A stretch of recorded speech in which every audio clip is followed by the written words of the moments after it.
미국과 일본, 호주와 인도, 네 나라가 모인 쿼드 정상회의가 어제 일본에서 열렸습니다. 중국의 군사적, 경제적 팽창을 견제하는 게 목적인데 중국도 이에 맞서 태평양 섬나라들과의 협력을 강화하기로 했습니다. 도쿄에서 현영준 특파원입니다. 미국, 일본, 호주, 인도 정상들이 8개월 만에 또 한자리에 모였습니다. 대만과 오키나와 근처 동중국해, 필리핀 부근 남중국해에서 군사력을 키우고 있는 중국을 견제하기 위해서입니다. 力による一方的な現状変更をいかなる地域においてもとりわけインド太平洋地域で許してはならないこと。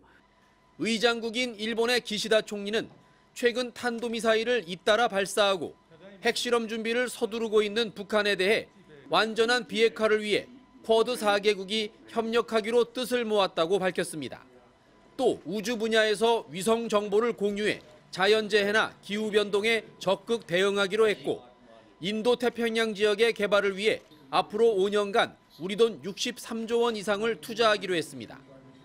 이에 대해 중국은 오는 26일부터 열흘 동안 왕이 외교부장이 솔로몬 제도와 피지, 파푸아 뉴기니 등 태평양 섬나라 8곳을 공식 방문한다고 밝혔습니다.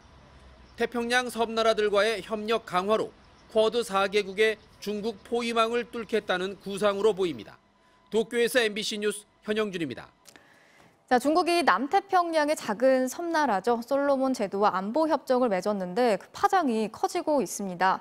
이 나라에 있는 중국 사람들을 보호하기 위해서 군대를 파견할 수 있다. 이런 내용인데요. 미국과 호주가 강하게 반발하고 있습니다. 베이징에서 이혜인 특파원이 취재했습니다.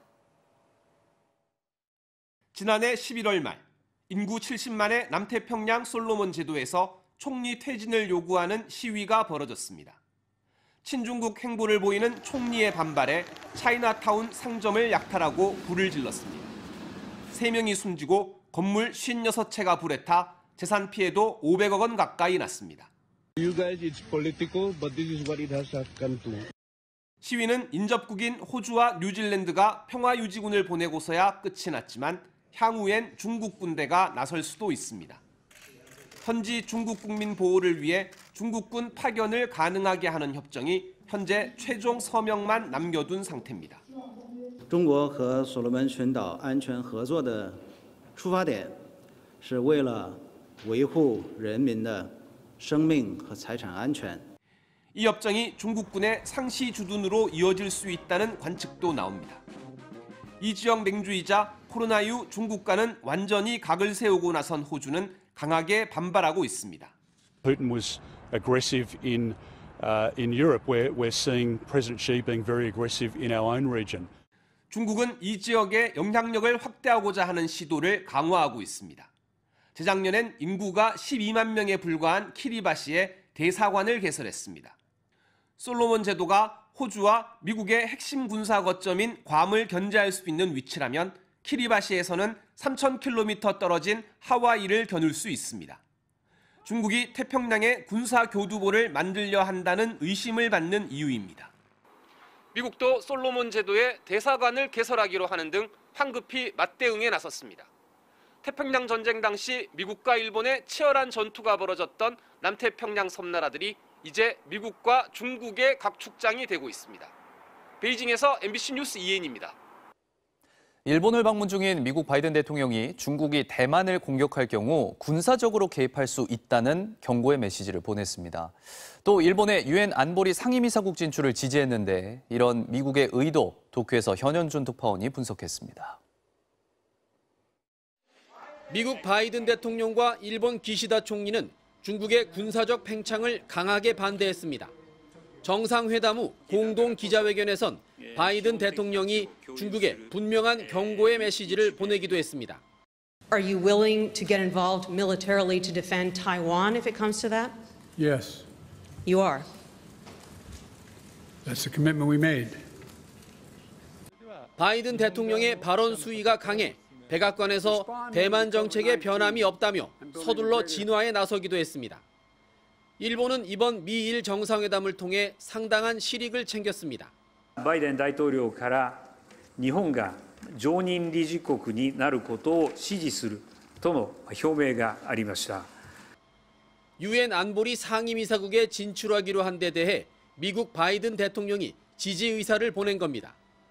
또 적 기지 반경 능력이나 방위비 예산 2배 증액 등 일본의 국방 강화 계획에 대해서도 미국의 지지가 있었습니다.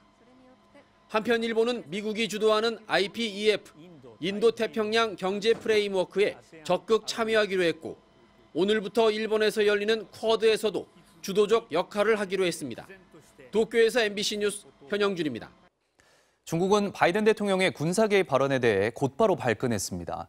다만 IPEF에 가입한 한국에 대해선 상대적으로 말을 아꼈습니다. 베이징에서 조희영 특파원입니다.